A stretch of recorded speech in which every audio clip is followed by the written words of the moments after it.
Welcome to Joshua Shultz's podcast. We'll be covering entertainment, movies, photography, TV shows, and health.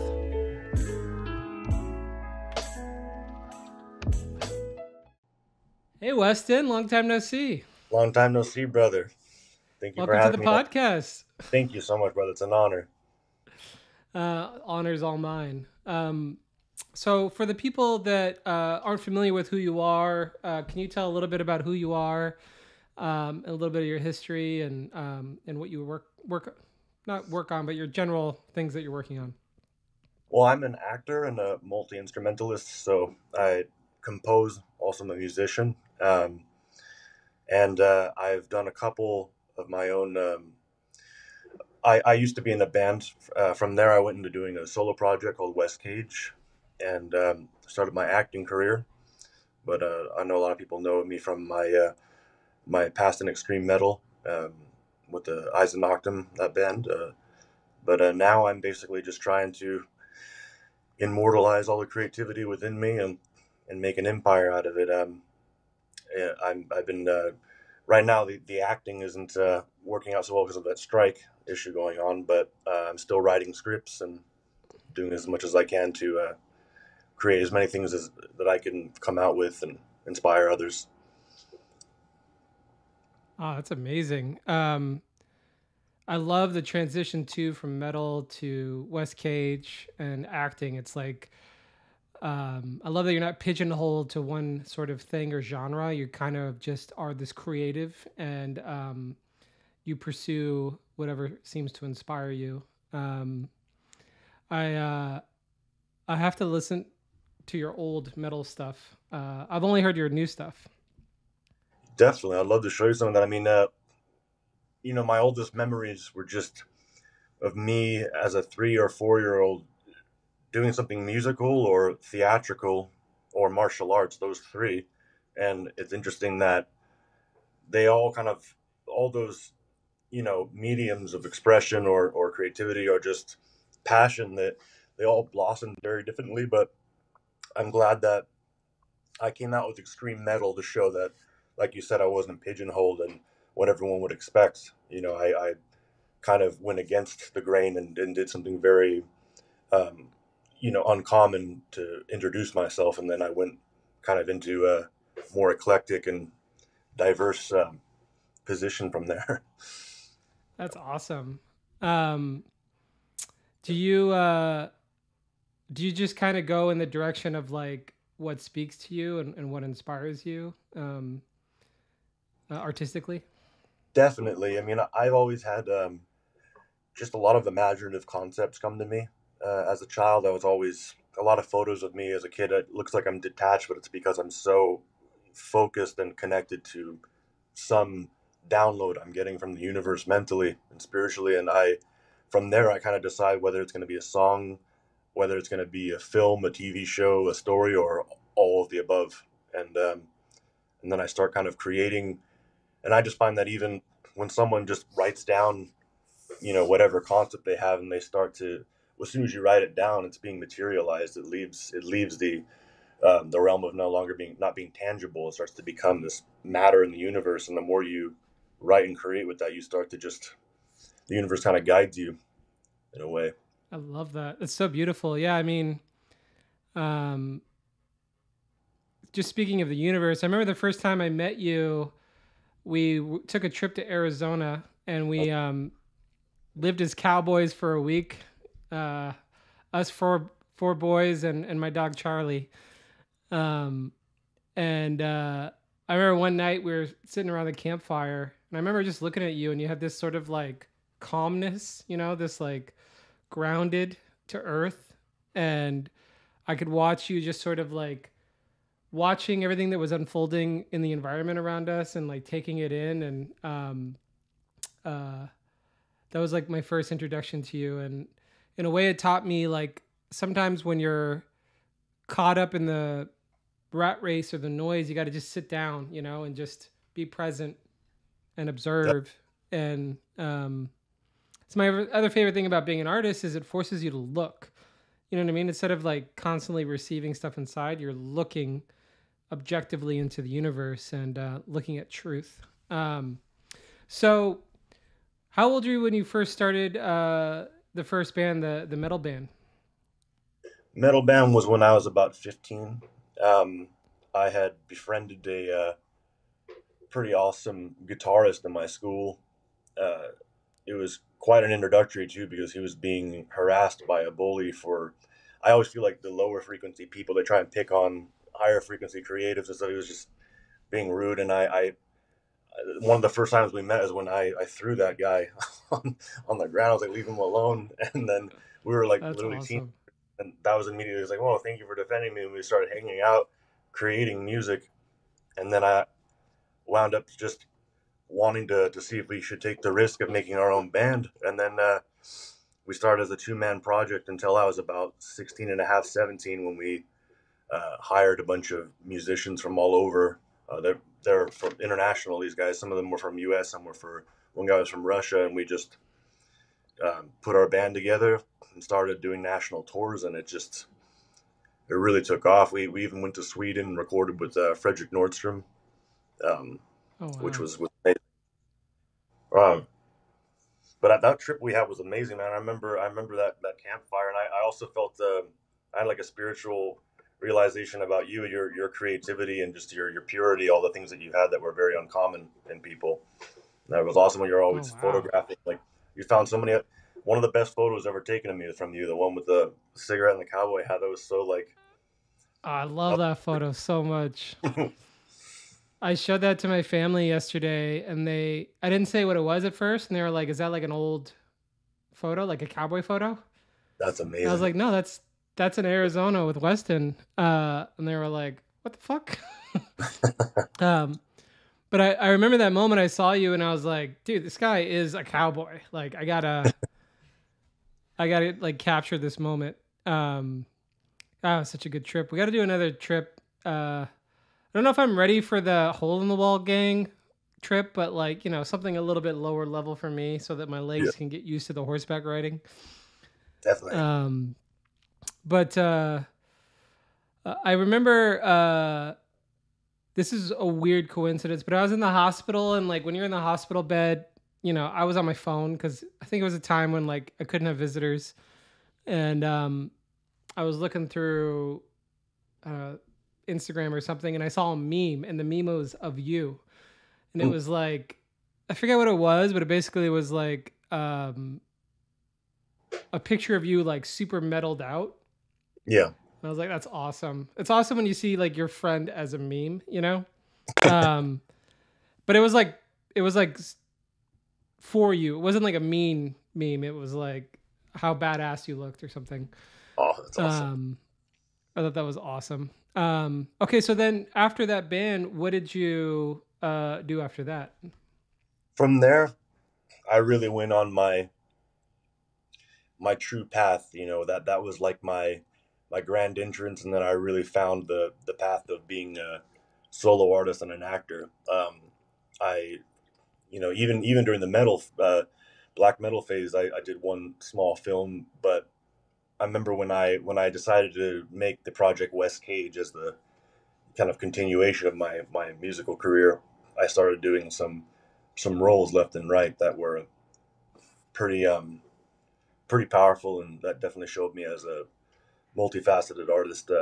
The Wes Cage stuff, the song that's forthcoming, "The Wolf," that I've been promoting along with the label, and everyone's promoting. It's been in the media lately. That song is something that I've been working on for a long time, and it's kind of it's kind of what came of the Wes Cage project. We started off with a specific sound, but then Blasco, Blasco, the best manager and one of the best people I know, best musicians. He had me go on some writing session adventures, and I met with Keith Wallen. Uh, Everyone that I did a writing session with, they were all quintessential, profound musicians. And then I just feel like the song "The Wolf" that's the one that really was was the most superb. I think especially the meaning behind it. It has such a powerful message that I think that was the one that had to be done. It was just meant for that release, and um, that's coming October 27th, which I'm extremely excited about. Ooh, oh, yeah. Send it to me so I could put a in the description for people to check that out. Definitely, Um, are you able to talk about the meaning of the song at all, or do you have definitely. to wait for it to come out? Yeah. Yeah, I could definitely talk about it. It's about the dichotomy between the higher and lower self that exists within all beings. In the video, I play the same character uh, in different frequencies, and we really, had me dress up as one version, and the other version have a guy as my double dress up as the previous form, and then the next. So it's literally looked like I'm sitting there with myself. Um, and the song is about how you can either rise above obstacles and difficulties or any challenges that are thrown at us and become the higher self or choose to stay as the lower self. But I would hope that all the souls on this earth would go with the option of being the higher self, which is basically what happens to the character. But uh, that's just a huge. I think it's a real thing. That there's this higher self that we all have, and sometimes people wonder if there's one fate. I think that there are hundreds of fates that we could choose from, and that someone can choose their higher fate and really merge into the higher self that we all have, or they can choose kind of a lesser fate and incur a lot of issues, or there'll always be, I think, challenges with any fate we have. But I think being the higher self is like a choice in a way.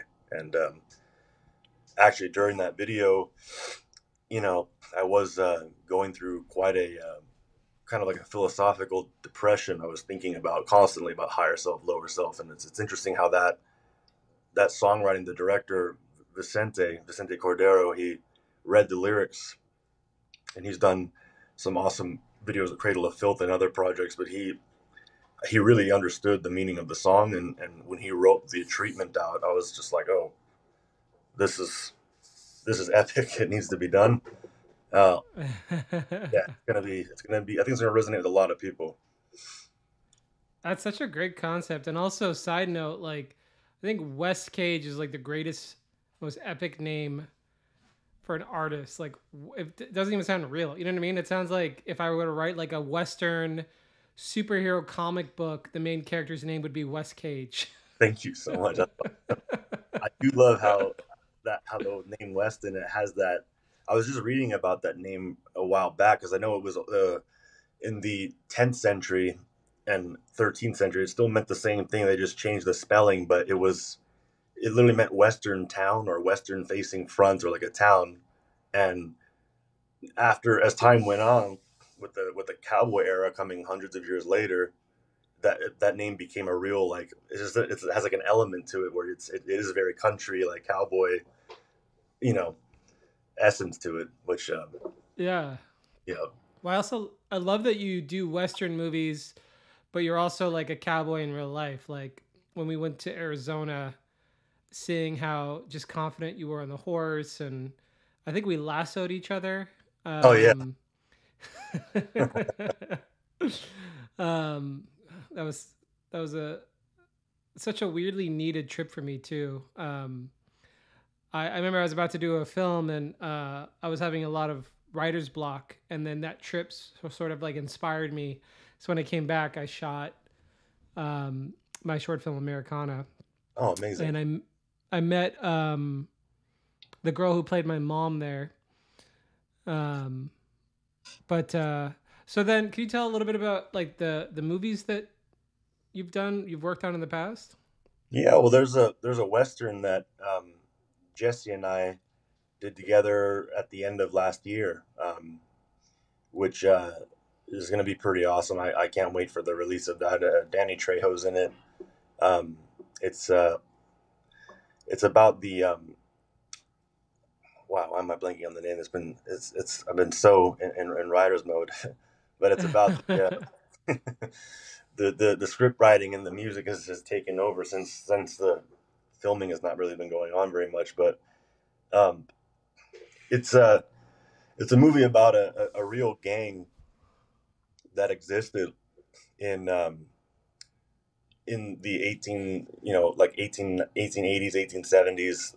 It was a Rufus Buck gang, I think they were called, and it was a gang of individuals that were both African American and indigenous Native American, and they were historic and incredible fighters. And I played a bartender in the scene where Jesse comes in and is kind of, we're talking about the end of the century and how things are going. But uh, I'm pretty glad that the Rufus Buck story is still being told, because I think that the indigenous culture of the United States, or all the Americas, including, South America and our central part of North America, is just not enough information. It's not as celebrated as it should be. I feel like Native American spirituality should literally be in a part of the government, what kids learn in school, since we're living on this land. And I feel like, it's not there's not enough of that. So anytime a movie touches on the indigenous culture, that really makes me excited. And that's not just because my mom has my mom is Norwegian and Swedish and Danish, but she also has a lot of Nez Perce and Shoshone Indian blood. So since I was a kid, I always resonated with that and wanted to tell stories. But it was cool because um, the scene, Danny Trejo and Jesse have a great dialogue with each other. It was epic. It looked amazing, and then I kind of played that saloon bartender last minute. It That's was really. awesome. Yeah. That's so cool. We'll have to all get together and do a project at some point. The last thing I Maybe did I'll. before the we definitely need to do a movie together. Especially, what I've been doing now is just using this time with the strike as just time to write as many things as possible, so that when the strike is over, we could just take the world by storm, basically, with Yeah. creativity. And you know have an overwhelming, oh, you don't like this one, okay, well, we have C, D, E, F, and G. And then, oh, they don't like those, okay, well, here's Z, here's this, all these different options. But That's so smart. we should definitely get together and do some writing, man. I've been generating scripts left and right this year. It's been fun. My dad always told me, he's like, I feel like you can write as well, though. Don't just only think you're one kind of filmmaker. And I started writing again, and I think he was right. It's just a thing that I've always loved. But my last film I did was with uh, Jean Claude Van Damme, which was fun. We did a Darkness of Man.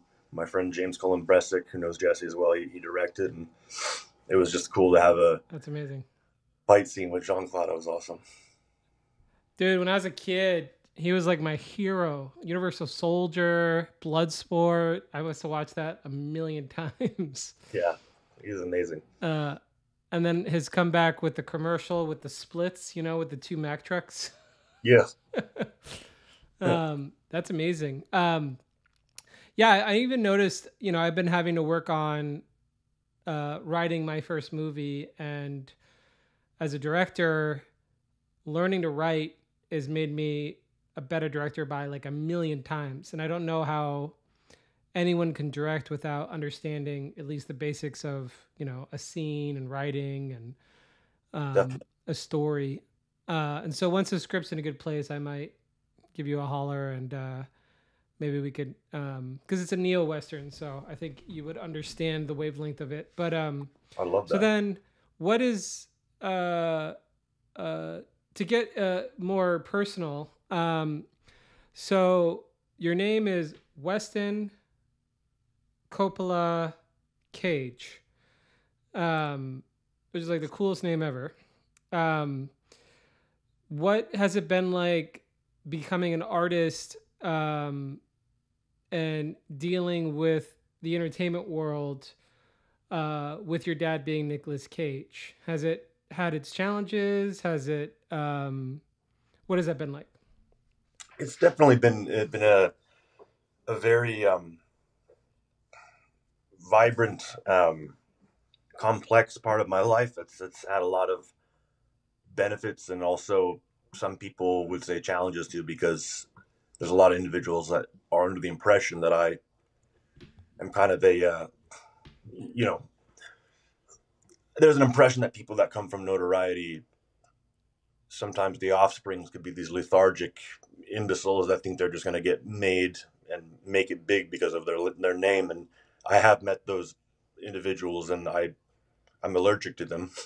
But you know, I do think that there are some people that kind of they expect a lot, but there's a little bit of a, I don't know if it's a jealousy or a prejudice, but they'll test these individuals that are filling the shoes of their parents, and a lot of them won't be able to, and that made me just want to start my own way. Hence me playing with my name before. So like, I was born Weston Coppola Cage, and then I switched it to Weston Cage Coppola. Then I went just Wes Cage, Arcane, all these little attempts to just change it up, to change the matrix up. But um, I use both the Cage and Coppola name, and I've done movies with both the Weston Cage or Weston Cage Coppola left and right, just to kind of, you know, I don't know what it is with me doing that, but I kind of experiment with with names and stuff. But um, the I think one of the biggest things is like the individuals that will, back in the days when before lockdown and COVID and all this stuff, when people were doing the in person auditions all the time, some of those rooms, like when they knew who I was, I could tell that they would be a little extra difficult on me, or when a friend would invite me to an acting class or something like that, which I haven't needed since I was 16. I've been studying since I was about 6 with acting, and I stopped after 10 years. But this one just ridiculous acting coach that was there, he was just being so condescending and horrible to me throughout the entire scene I was doing with this person. And I knew it was just so he could say later that night, "Oh, you won't believe it, man. I had that Coppola, I had Nicolas Cage's son in here, and he was drinking his red wine with his friends, being like, I grilled that guy. I roasted him. I was horrible to him." I knew he was doing that. And it was ridiculous. But um, the way he was teaching wasn't very Interesting. effective anyway. Yeah. Well, it Um, also seems like uh, that because I can only relate through my own experience, and now being in the industry for 13, 14 years, I realized that a lot of things that you assume aren't necessarily the case. So, like for me, you assume if somebody is the kid of somebody who's successful, that they are a certain way. And, or if somebody's a model, they're a certain way. Or if somebody's just successful, they're a certain way. And at the end of the day, I realized that we're all humans, we're all individuals. And everything really comes down to the individual. Like for me, one thing that is like gold to me that I love and respect is if somebody works their butt off and they're passionate and they care and they're a kind person, I don't really give a crap who they are. You know what I mean? Like that's a good yeah. person to me. That's who I want to surround myself with. And I've dealt with a lot of people that have been in positions where they have access, who are not good people. And then I've dealt with people that have access that work harder than anybody else in the room because they're getting judged harder than anybody else.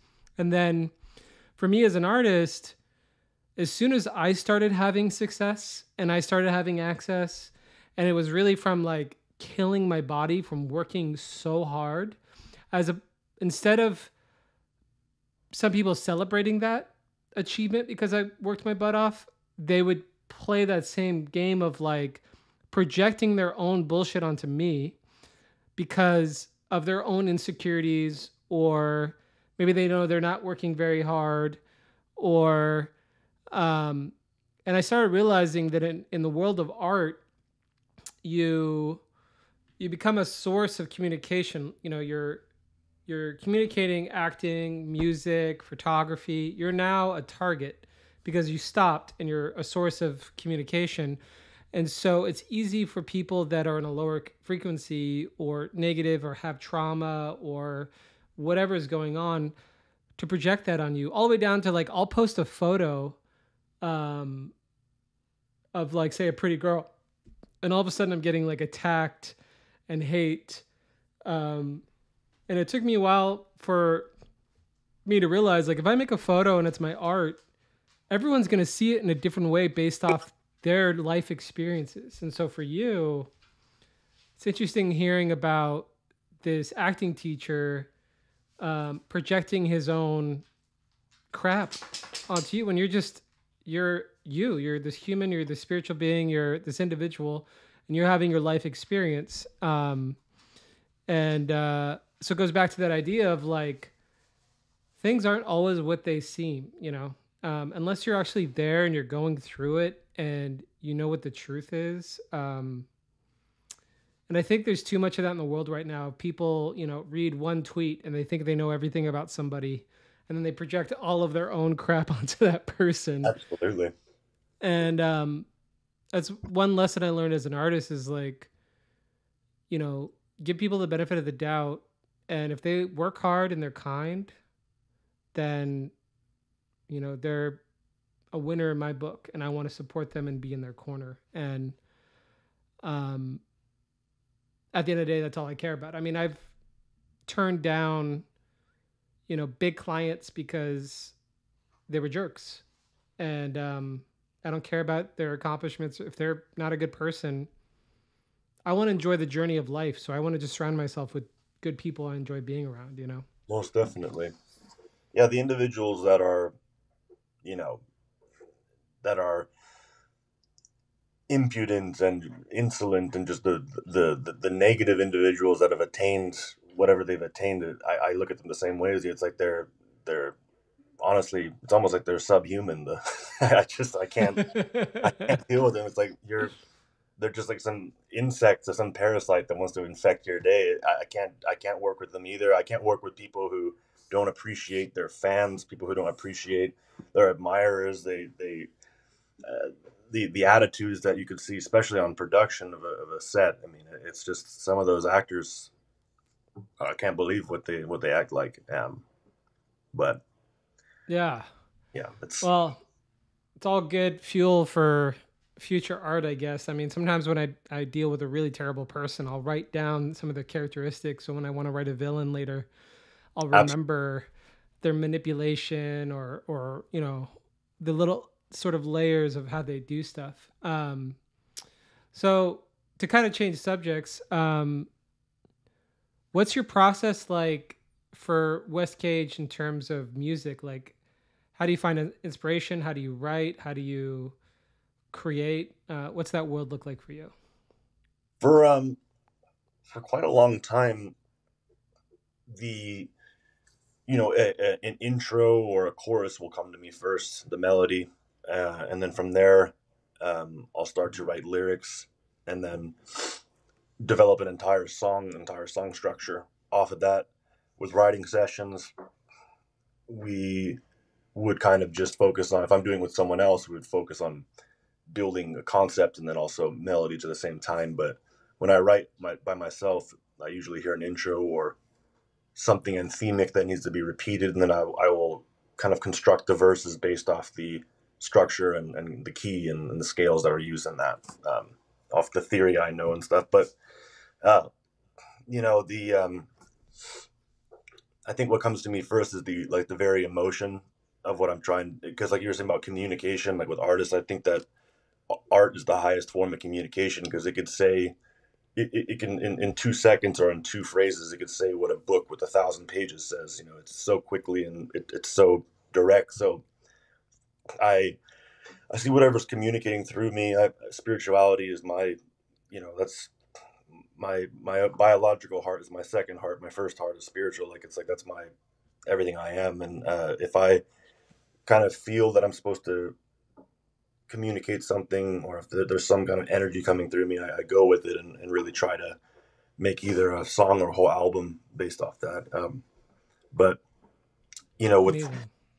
thank you, brother. I mean, this was piano driven. This song, so a lot of it was made on the piano, and then I was doing it remotely with Keith Wallen, where he was laying down guitar and vocal ideas, and then I was given the track. I went to the studio, and I remember I just the night before said a prayer that I could do it properly, and I was able to hit the notes that were looking forward to having on vocals and stuff, which is it's definitely I have a quite a range vocally, but it's still to go as high as we're going in this, and to hit those notes, it's not necessarily a range I always go to when I'm singing. So it's That's much. awesome.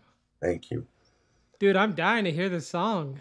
I'll Uh, I can't, and I can't wait to see the video. I remember I got to listen to some of your music when I was in Texas back in I think March, and yeah, I don't know. You know, you meet a lot of people that are like, I act, I do music, and not that I was trying to be judgmental, but I was just like, okay. And then I heard your music, and I was like, fuck, Oh, thank you, brother. this is dope.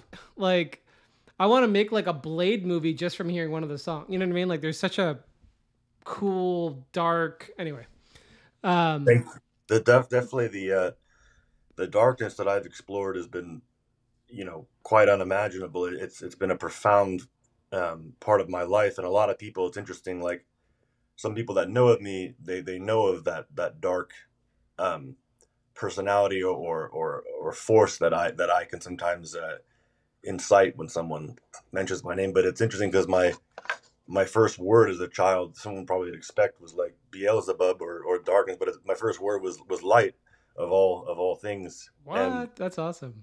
yeah, and I then when I was a kid, I remember I was very different. My dad and my mom really wanted me to be around more of the shamanic, spiritual individuals because I would say things that were redolent of something that was in a spiritual manual or spiritual terminology or subjects. Like when I was talking about light and flowers and stuff, I was thinking about chakras and mysticism and the light and the dark. And but I remember what happened to me, which was interesting when I was a kid, was up till the age of 10, I was a pretty fearful child because I was surrounded by so much intensity and I heard so many scary stories and I was exposed to reality pretty quickly and I realized how scary the world could be, how dangerous the world could be, and how I felt like the light was in danger. So I thought, what if I develop this darkness that makes me even scarier than the dark, but I'm still protecting the light?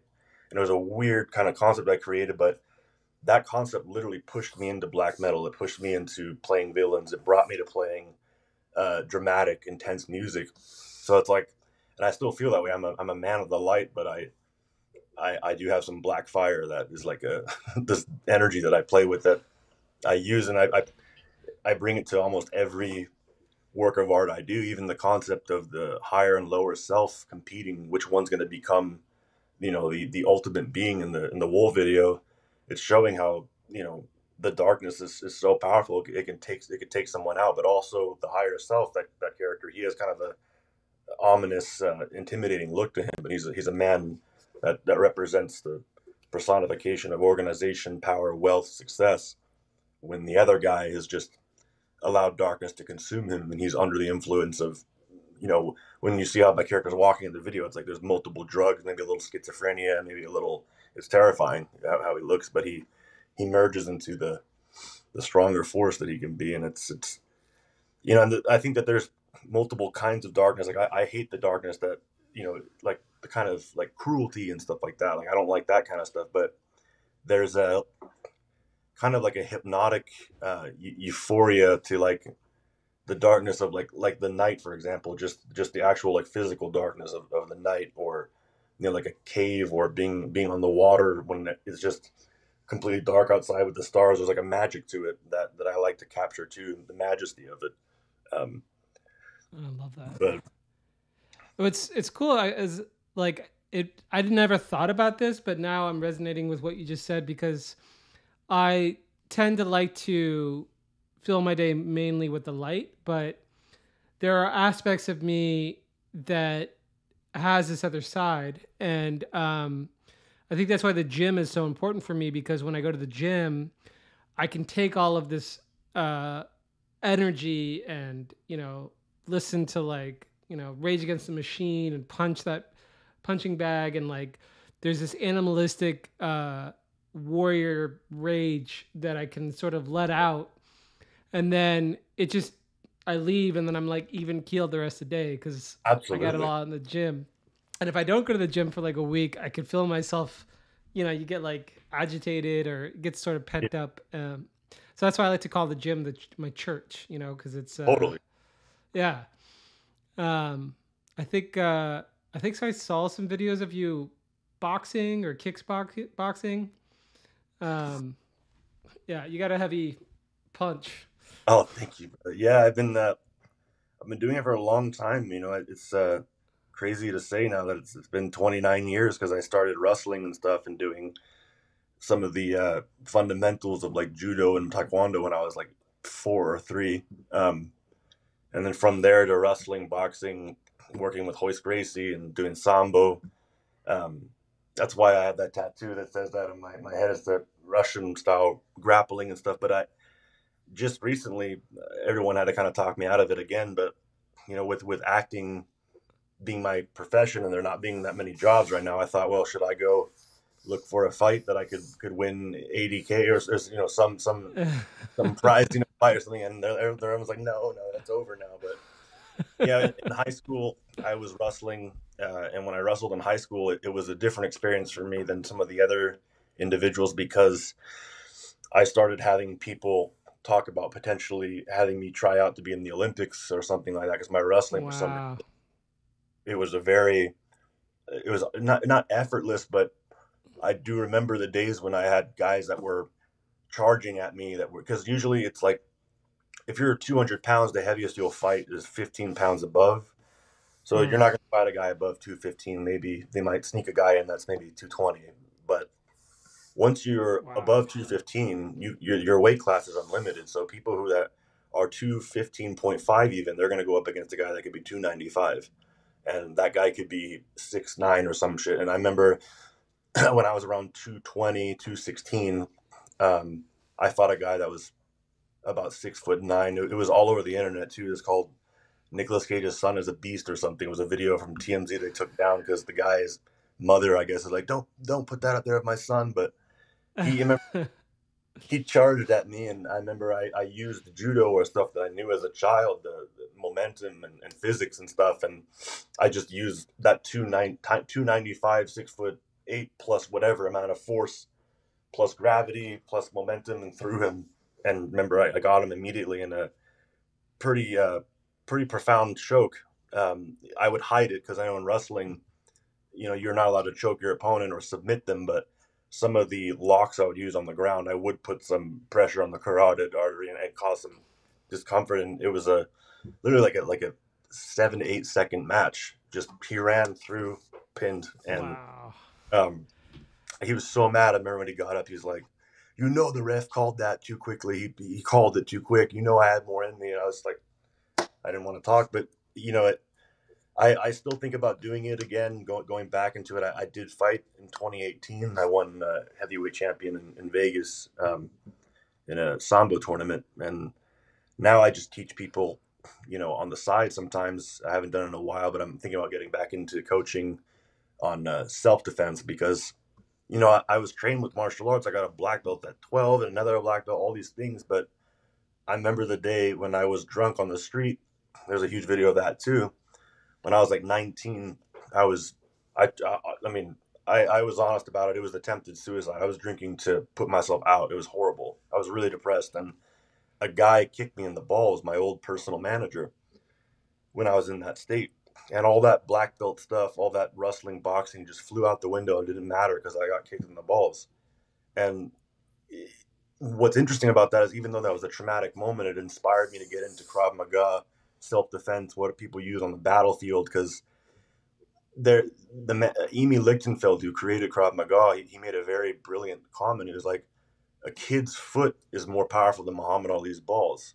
So when you think about that, it's like it doesn't matter what training there is. If a kid were to kick a fighter in the nuts, the kid's about 10 years old, the fighter's, you know, massive UFC fighter and vascular, you know, muscles and all that. The kid kicks the guy, right? He's going to fall down and it doesn't matter who he was. So basically, I've been studying for 10 years the more dirty stuff, the eye gouging, the raking, the stuff that makes any man, everyone equal, basically, because it's like you're attacking Yeah. parts that hurt. So there's Well, that's that. a And different type of fighting too, because that's like life or death as opposed to competition.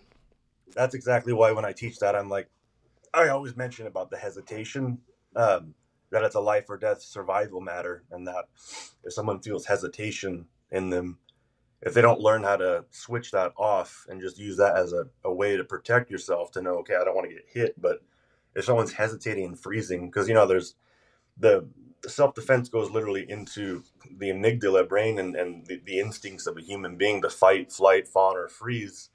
If someone is freezing up, and because I knew a cop once who was talking to me about, he wanted me to teach him how to fight, because when he would sometimes have to arrest people or a guy would come at him, he would get an adrenaline dump in his arms and he couldn't really move his arms. He would almost freeze up. So when people get like that, it is a good idea to maybe think about fawn or flight, because hesitation is the one thing that's going to really put someone in danger in a physical experience where you're having to protect yourself. That's a good point, because I remember I was training when I was younger in martial arts, but um, I remember I got into a situation in Hollywood where somebody was like screaming at me and threatening to kill me. And out of my control, my adrenaline shot so high that my legs were shaking and I could barely stand up. Yeah. And it was like I lost control of my body and I was ready to fight. I wanted to fight for self defense if he came at me, but it was like I was useless. And it terrified me because I was like, my body can just shut down because of adrenaline. And so I researched it, and that's why training is so important. You learn how to control that and manage it. And I mean, when I come to Vegas, I might hit you up for some martial arts time. I would love that, bro. That'd be fun. I actually might be coming out in November for a documentary, which I'll tell you more about when we're done. But if I do that, then definitely love to come see you and your lady and maybe get some fighting in.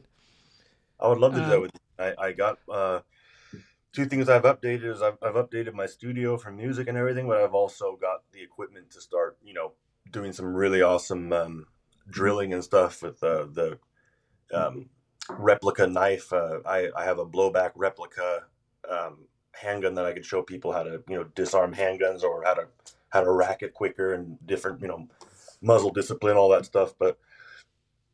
And then there's some things that I teach with that about that adrenaline dump thing, where, like, because I know exactly what you're talking about, the legs where they feel like they're shaking, they're almost kind of like cold and sore as well because they're so. Yeah.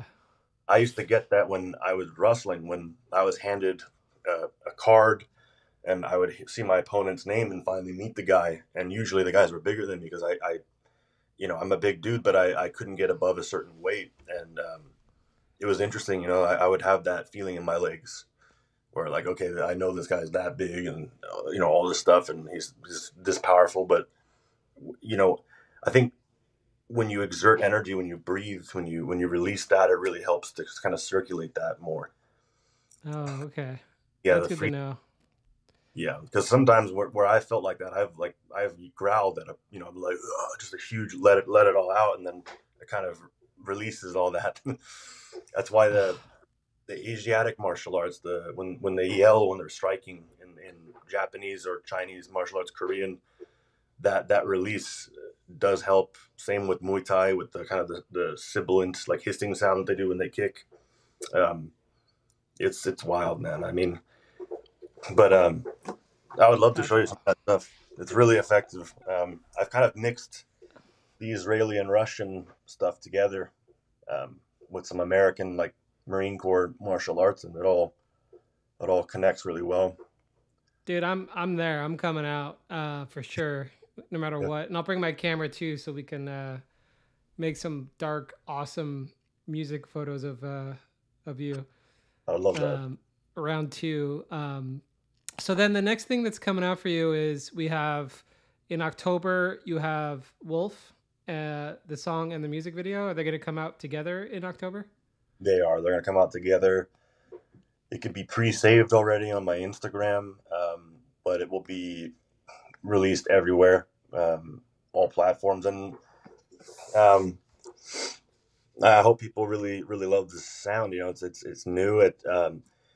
For those that know the Prehistoric Technology album I did, which kind of went under the radar in a way, but I put a lot of those tracks in films. The people will hear kind of maybe some elements that are similar, but it really is a new fresh sound. it's kind of, it's almost like I'm coming back. I'm being resurrected in a way. A new sound, new energy, and I'm going to continue to write more tracks. I already am, to kind of continue the journey that we've started on this. Oh, it's so cool. Yeah, I'd love to share it when it comes out.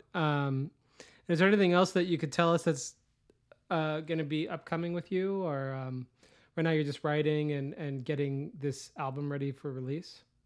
Just writing, get the album ready for release. I'm going to start heading into, as soon as I know when we're going to start playing shows again, I'll have to make rehearsal a part of my weekly schedule again, where I'm singing at a very high volume and getting my body conditioned again for that kind of performance. It's been a while. I mean, when I was like 19, and I was screaming through hour and a half long sets, like I was just so conditioned, and I want to get back to that. But um, and then also with my updated studio and new plugins and stuff like that, I'm looking to definitely start scoring again. I've done a lot of soundtrack work, and I'm looking to definitely. I want to start scoring full features again, and Do you do do. scoring like soundtrack scoring, or do you do score as well? I do a soundtrack score, and then also in any kind of. I have a couple symphonic tracks that I've done, which is a full blown composition that takes like a half hour to listen to. It's when it's all together, but I want to do for sure full features or television shows again every now and then. Oh my god. Okay, I got to check that out. I'm a massive especially classical music. I used to be the youngest board of directors member for the California Philharmonic Orchestra, That's impeccable. and we did these shows at Walt Disney Concert Hall, and we had like 200 person choirs, full orchestra, and we had like these composers would come in. Like Brian Tyler came in, he did Thor live.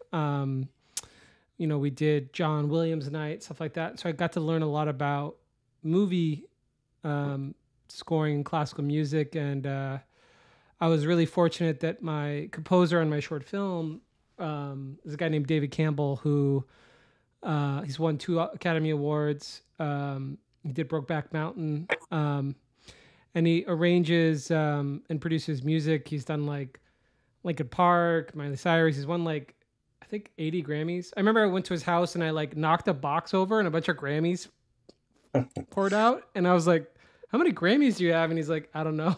He's like, "You gotta go to Wikipedia or something." But I have such a nerdy love for music scores, so I'd love to hear your Oh, stuff. absolutely, I'd love to send you some stuff. That's awesome. That's an impeccable career you had with that, though. That's epic. Yeah, I'm constantly scoring and coming up with compositions. Some of the stuff I have now, I've always wanted, like, I've been always trying to find the perfect. I adore choirs, so sometimes I'll use a plugin that has choir sounds with the right syllables and vowels and everything. But sometimes I'll just record 30 tracks of my voice and just hit That's every so part cool. of the choir. Yeah, I love doing that. That's definitely fun.